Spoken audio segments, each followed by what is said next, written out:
Welcome to Good Games Spawn Point, the show for gamers by gamers. I'm Hex. And I'm Barjo. And I am Darren. Coming up in the show, we're going to kickflip it, side it, and push it to the limit in OlliOlli 2. Welcome to OlliWood.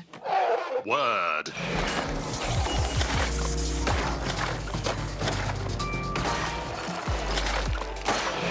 Say, Darren, I heard you have some mad skater skills. They're not mad, Barjo. They're sick. Ooh, speaking of sick, we're going to face some intense G-forces in Screamride. Ooh.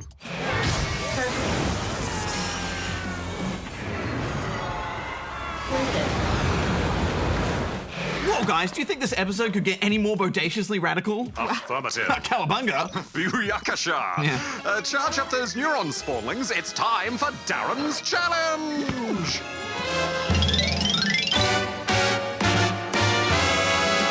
Today, I'm asking you this. Which game in the Tony Hawk series came with a life-size motion-detecting skateboard controller? Oh, I remember that thing. Talk about jumping the shark. Yeah, which would also be actually quite cool, jumping a shark, right, Darren? Tubular. Right, well, now it's time for the news with Goose. Hey, Goose, you're pretty rad sick on a skateboard, aren't you? Guys, I think you'll find I'm one of the raddest shredders out there. Well, can you do a kickflip? Oh, show us. Yeah, a kickflip, pop shove it, heel flip. Look, I'll show you after the news, guys. This is pretty important. Goose here with all the gaming news from around the world. A woman in the United States has managed to successfully pilot an F-35 fighter jet simulator using nothing but her mind. Jan Schierman suffers from a disease which has left her unable to move her arms and legs. However, several years ago, researchers developed a robotic arm that she could control with her mind. They recently swapped out the arm for the flight simulator, and the results showed she could use the same neural connections to pilot the jet. The researchers hope the findings will help develop advanced robotic prosthetics in the future. So I'm excited to think that our work here will inspire more people to come forward and for the work to continue. Following the recent 120-star record speedrun in Super Mario 64, another player has managed to set a new record for completing the game, with 0 stars. The player, known as Akira06072525, managed to glitch his way through the game to defeat all the Bowser bosses in an impressive 6 minutes and 54 seconds, beating the previous 0-star record run by a solid 4 seconds. And that's all for this week. Time to show off some skating moves.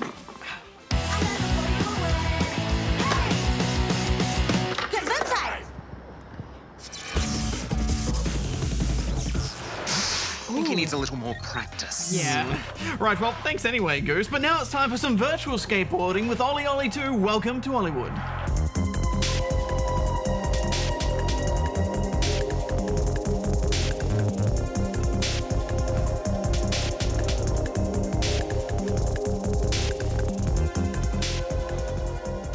Much like the first game, OlliOlli, in this sequel you'll control a skater through various levels, performing a multitude of tricks and flips. Yes, the aim of the game is to complete challenges and rack up as many points as you can.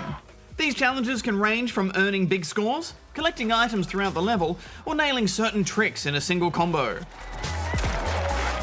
Affirmative. There is an extensive list of all the tricks you can do in your Trictionary, and it can be quite overwhelming to begin with. Yeah, I know what you mean, Darren. When I first started playing this, I was struggling to remember how most of the tricks were executed, and I kept having to go back and check how they were done. But after a while, you really get into the groove of the game, and everything starts to feel more intuitive. This time around, the levels are more complex too. There are rails to grind at different heights, ramps that rocket you off for big air, and various obstacles to weave around while shredding your way through. But we should talk about the new stuff they've added to this game. There are 3 new main mechanics: the manual, the revert, and grind switching. They all add intensity to the levels as you're constantly incorporating them into your combos. Yeah, these are great for stringing all of your tricks together, and it's awesome when you can get through a whole level just with one single massive combo. Although the revert can be brutal when you're trying to nail the timing. Yeah, I found that really hard, especially the manual revert move. Oh, I found it to be rather easy myself. The trick is to activate the manual just as your character is rotating during the revert. The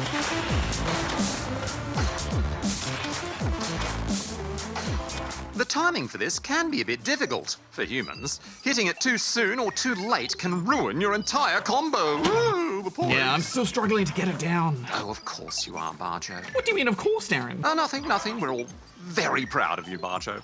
Yes, well, anyway, I'd like to give a special mention to the soundtrack. As with the last game, it's a perfect fit for this, with a good mix of slow and upbeat electronic music.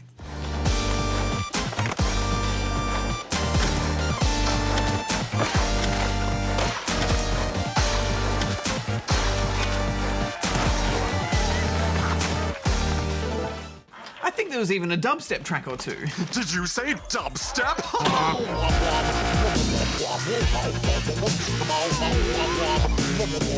All right, calm down, Darren. My apologies. My dubstep receptor seems to be extra sensitive today. That's okay. Well, along with the main campaign levels, there's also the pro levels. These unlock once all 5 challenges in the amateur level are completed. Yeah, and these pro levels add a layer of difficulty, which gives you new challenges and goals to try and reach. And apparently there are even harder levels to unlock after all the pro levels are completed. Oh. And on top of this, there's a spots mode where you can duke it out on the leaderboards worldwide. Yeah, and the developers have said they're adding local split-screen multiplayer soon to the game. That would be awesome.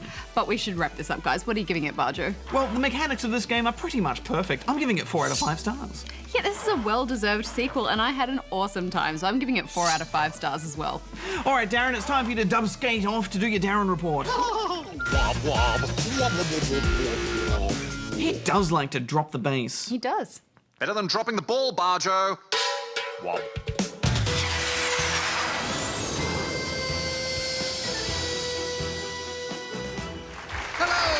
Welcome to the Darren Report. You're all such wonderful humans. Today, we will be taking a closer look at developers. We often talk about developers on the show, but who are they and what do they do? Making a video game is a big job, and the teams of humans who create them are divided into specialised roles. For instance, programmers are of vital importance. Programmers define the rules and logic of the game world and spell out how the game will work in special programming languages such as C++ and Java. Creating game code is very challenging, but also very rewarding. Spawnlings interested in this sort of job should make sure they study lots and lots of maths at school. Artists are indispensable as well. Artists design characters and animate them and draw beautiful backdrops. If you would walk the path of the artist, I'd suggest that you practice drawing every day. If you start right now, you'll have plenty of time to get good. That's probably what I should be doing all those solos, huh? Games also need musicians, and producers are important too. Somebody needs to be in charge, otherwise nothing would ever get done. But perhaps most important of all is the designer, the human who holds the vision of how a game should play. Oh, and almost all developers work as part of a team, which means that getting along with others is a vital skill too. Play nice. And that's a wrap for the Darren Report. Back to you, Barjo and Hex. Thanks, Darren. Okay, well, let's get into some questions, Barjo. First up, we have this one from Alex, who is in Darwin in the Northern Territory. Hey, good game. I was wondering if there was Hawks 2 on Xbox One. I really want to get this game, but I have an Xbox One. So is there any way of getting Hawks 2 on Xbox One? Also, are there any other jet games you would recommend on Xbox One? P.S. Will there ever be a Hawks 3? Well, sorry to say, Alex, but the Hawks games aren't available on Xbox One. I guess it's possible they might release them for it one day, but I've heard nothing about that. As for if there are any other jet games, I don't really think there are any, actually. And worse yet, I don't think there have been any announced for the future, at least not that I can think of. I can't think of any either. The last Hawks game came out 5 years ago, all the way back in 2010, so it doesn't seem likely that they're going to keep the franchise going, and I don't think the chances are that good that we'll ever see a Hawks 3. I think the most likely jet game we'll ever see on Xbox One will probably be a new Ace Combat game at some point, but they haven't announced that one is in development or anything. I quite like those Ace Combat games, nice and arcadey. The latest Ace Combat came out last year, so the franchise is still alive and kicking, and I'd say there's a good chance we'll see a sequel at some point. Well, fingers crossed. But there aren't even many flight sims coming to Xbox One at all, let alone jet fighters. I think Elite Dangerous is probably the only confirmed one that I know of. Well, maybe we'll see an Xbox port of World of Warplanes at some point, seeing as World of Tanks found its way onto the Xbox One. Maybe, but that hasn't been confirmed, and of course it's not a jet fighter game either. Although at least it would be actual planes and, not spaceships. Yeah, what's wrong with spaceships, Hex? Are you knocking spaceships? No, nothing's wrong with spaceships. They're just not fighter jets, which is what we're talking about right now. They're jets and they fight. They're fighter jets. They've got jets in them. You know what I mean. They're They've not got spaceships in actual space. military jet fighter planes, which is what we're talking about right now. Don't be so pedantic. But seeing as we're looking at Screamride soon, this seems like a good question to move on to, and it's from Pilot Stig, who is in Tweed Heads, New South Wales. Hey, good game. I was wondering if you know any info about Rollercoaster Tycoon World, and do you know any more roller coaster games? Well, Pilot Stig, obviously there's Screamride, which just came out, and we'll be looking at that right after this, so stay tuned to see what we thought of that. Yes, absolutely. As for what we know about Rollercoaster Tycoon World, well, we do have a bit of information we can share with you. So it's being handled by a new studio and not the original developers of the series, but it's still going to be pretty similar to Rollercoaster Tycoon 3, where you can build up your own theme park and manage it. In terms of new features, well, we've heard that there's going to be an architect mode where you can design a coaster before you actually pay for it and build it in your park, which sounds handy. Yeah, and in a first for the series, there's going to be multiplayer, which will let up to 4 people work on the same park. Except everyone will just get their own slice of the park to work on. It won't be able to interfere with each other and their friends' bits. Also, you'll be able to visit other players' parks and share coaster designs and that sort of thing, which really sounds good to me. It just doesn't look very good visually, does it? I just found those graphics a little underwhelming. Yeah, but it's not super pretty, but I think there's a certain charm to the visuals, and the important thing is that the gameplay is solid. I'd take a, fun game over a pretty one any day. Yeah, absolutely. That is a fair point. It's meant to come out on PC later this year, so we'll find out just how much fun it is then, I guess. As for other roller coaster games, well, there's a couple that we could recommend. Firstly, I'd suggest No Limits 2 Roller Coaster Simulation. Be warned, though, it is actually a complicated roller coaster simulator. Yeah, the focus is really on just designing and riding roller coasters with no real park management aspect to it. But it's a powerful simulator, and a lot of real roller coaster designers actually use it to show off new coasters. Then there's also Theme Park Studio. It's still in early access, and like No Limits, it's focused more on being a simulator. But it has more options for designing a whole theme park as well as coasters, but you just design the park, you don't really run it as a business. Yeah. So if you want to run your own theme park business, then your best option is still Rollercoaster Tycoon 3 for now. But if all you want to do is design and ride coasters, then they're great options. And lastly, we know the original developers of the Rollercoaster Tycoon games are working on their own game called Coaster Park Tycoon. But we know next to nothing about that, except that it's meant to come out sometime next year. So many coaster games, Hex. I know. You can never really have enough though, can you, Barjo? But let's move on to this one from I Need to Know, who is in Please Tell Me, New South Wales.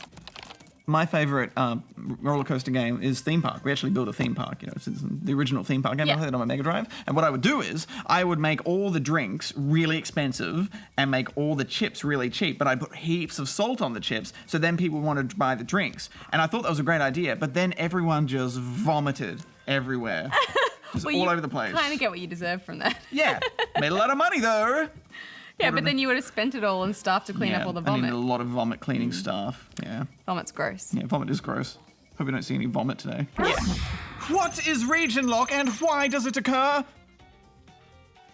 Well, need to know, region locking is simply when some form of media gets blocked in specific countries or regions, and it happens to a lot of stuff, from Blu-rays to streaming video services. But obviously in this case we'd be talking about games from one country not working in another country. Indeed. As why they do it, well, we're not entirely sure. I bet Darren will know though. Let me get him on the phone. Oh, jeez. Ow. Pick up the phone normally, and that won't happen. Hi, Darren. Hey, Darren, how's it going? All right, are you okay? I'm very good, thank you. We were just wondering, why do things get region locked? Oh, well, there are several reasons. Often it may be because there are certain intellectual property rights or publishing deals that need to be sorted out from region to region.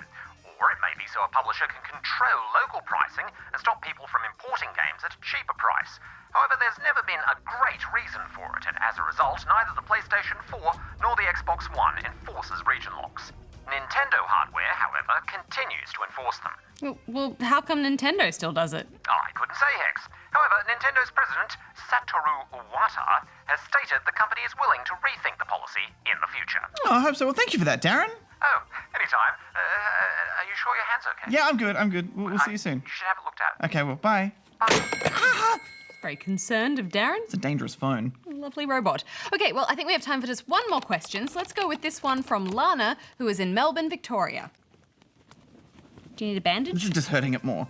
Then stop doing it. Is the game Boom Beach the same as Clash of Clans? If it is it worth playing, or should I just stick to Clash of Clans? Well, Lana, they're similar games in a lot of ways, but they're definitely not the same. So in terms of why they're similar, well, I guess they're both free-to-play base-building strategy games that require a lot of time investment. So they're kind of the same game in that way, at least. But they have a bunch of noticeable differences. So in Clash of Clans, you can have up to 5 builders building or upgrading things at the same time. In Boom Beach, you can only ever have 1. But to balance things out, the buildings in Boom Beach typically won't take much more than a day to upgrade at most, whereas in Clash of Clans, buildings can take 10 days. Well, it's a lot of days. Also, when deploying your troops in Boom Beach, they have to land on a beach, and then you have a fair bit of control over them, ordering them around, using various power-ups, etc. Whereas in Clash of Clans, you can deploy your troops anywhere around a player's base, but once you do, you have no control over where the troops go. And in Clash of Clans, there's the clan wars, where 2 clans of real players battle out against each other. So that's more of a player versus player event. While Boom Beach has task forces, where a group of players will take on giant enemy bases that the game generates. So that's more of a player versus environment kind of event. There's also a heap of other differences to how the game handles matchmaking and finding opponents and that kind of thing. But we won't list every single difference here, because then we'd be here all day. Yeah, they're both free though, so check it out and see for yourself if it's something you'd enjoy. But since they're both slow-going games, it's not a bad idea to have both, I guess. But on that note, we're out of time for this week. If you'd like to ask us something, then you can send in your questions right here. Shall we go back to the Studio Hex? Yeah, definitely. Good questions. Good questions. All right, guys, it's time to ride the Scream in Screamride.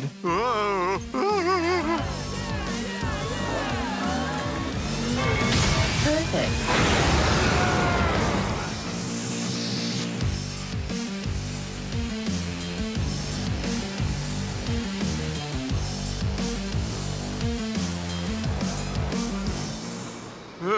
All those twists and turns. I'm feeling a bit robo-nauseous. Oh, no, Darren, are you okay?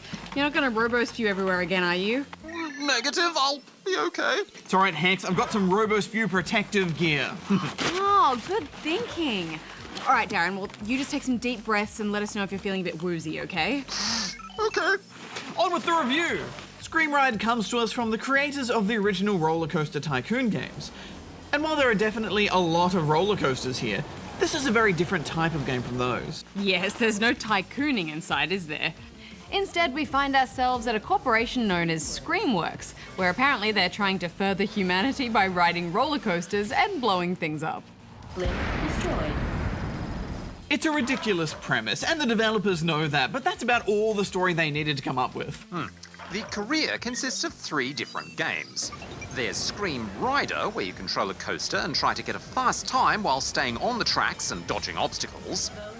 Demolition is basically Angry Birds, where you fling a variety of cabins and coasters into buildings to blow them up. Multiple combustions underway. And finally, there's Engineer, where you build your own coaster and try to meet certain criteria, such as reaching a certain speed or not being too nauseating. Oh no, Darren, do you need the bucket? I'm all right. All right. You know what, Darren? I've actually brought in some ginger today because I hear this helps calm an upset stomach. Have some. Negative! Robots are allergic to ginger. Get away, get away! You're That was okay? close. It was very close. We're okay. Let's move on. Well, anyway, I thought the 3 games were fun enough and the coaster builder was intuitive and easy to use. But they're all just a little bit shallow and feel like overdeveloped mini-games. There's just nothing of real substance to get invested in. And I couldn't believe how much this cost for what is essentially a few mini-games. The price of admission to this theme park is definitely too high for what's on offer, in my opinion. Yeah, I thought that at first too, and it's just a shame there's no business management tycoonery. It's all quick arcadey action.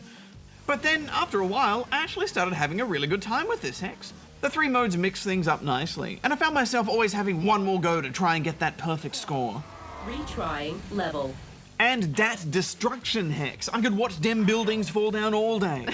Yeah, I'll admit the demolition mode was easily my favourite just because the destruction is so impressive. In fact, I think this calls for a destruction montage. Oh, can we set it to Beethoven's Ninth Symphony, please? I don't see why not. The glorious nine.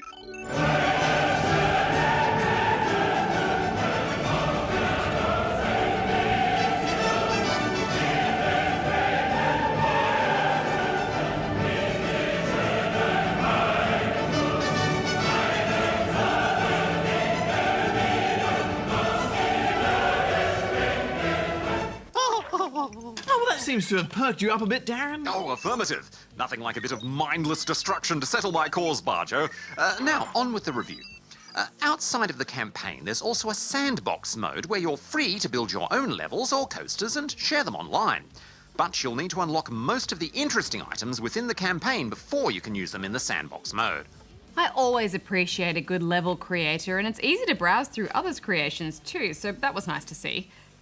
But it's just a bit of a shame that there isn't any kind of actual multiplayer. I mean, I thought it would have been quite fun to race each other in Screamride, or maybe do a bit of cooperative demolition. Yes, that would have been nice to see, but there are some good user-generated maps out there. I quite like this one that blows up an entire city, although it does bring the frame rate to a crawl. Oh. Structural integrity compromised. And this roller coaster was just intense. I don't think that's a good idea, Barjo. Oh, you'll be fine, Darren. Come on, let's have a look. Too late. Bonus. Too late. Too late. Turbo extended. Drag complete. Oh, that was too intense, Barjo. I think I'm going to robo-spew. Oh no! Quick, Barjo, we've got to get to the end of the review. What are you giving it? Prepare for robo-spew. Okay, I really liked it. I'm giving it 3.5 out of 5 stars. Robo-spew imminent. I thought it was a bit too simple. I'm giving it 2.5 stars. Commencing robo-spew. Oh, no, the goggles, they don't do anything. They do nothing, in fact. Oh, it's in my socks. This jacket isn't even waterproof. I'm not happy. I'm not happy. Smells so bad. Sticky. It's like mud and licorice. Barjo, watch your step. Okay. Ugh. Oh, that was quite hard to get off that robo-spew. Yeah, but I feel much better. Me too. We are almost out of time though, so Darren, the answer to your challenge, please. Affirmative. Earlier in the show, I asked you which game in the Tony Hawk series came with a life-size motion-detecting skateboard controller. And the answer is Tony Hawk's Ride! And what a fabulously hopeless peripheral it was too. Yeah, right up there with a Wii Zapper. And the NES Power Glove. Hey, don't knock the power glove. It's so bad. Well, next week on the show, we're going to be checking out the beautiful Ori and the Blind Forest.